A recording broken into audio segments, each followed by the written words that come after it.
Hey, boys and girls. It's time for Uncle Jay Explains the News.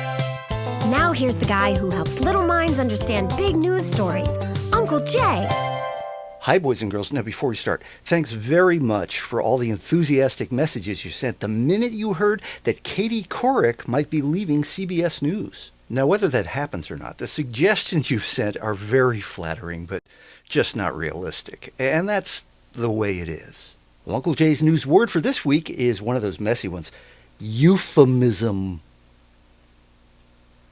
A euphemism is a very nice word or phrase that you use when you're trying to avoid saying a crappy word or an uncomfortable word or phrase. See, I just did it there. I just used a euphemism.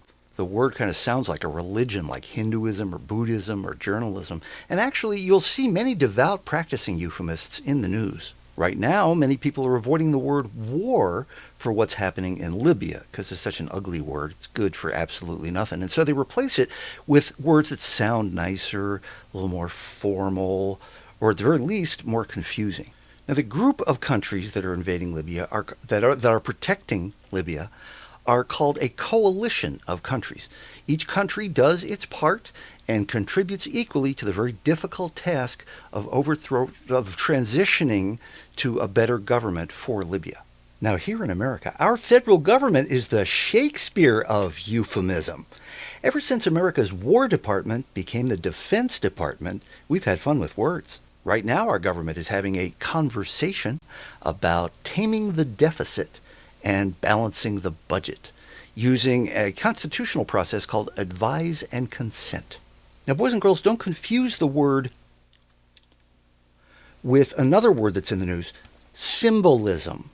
See, euphemism is when you say something nice when you're really doing something bad, but symbolism is saying something nice and telling yourself you're doing something nice when you're really not doing much of anything at all. But it is a much easier word to spell.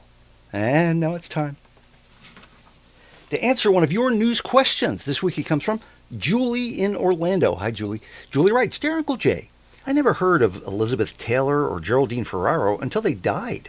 Will that happen someday with people who are totally famous now, like Justin Bieber and Oprah Winfrey?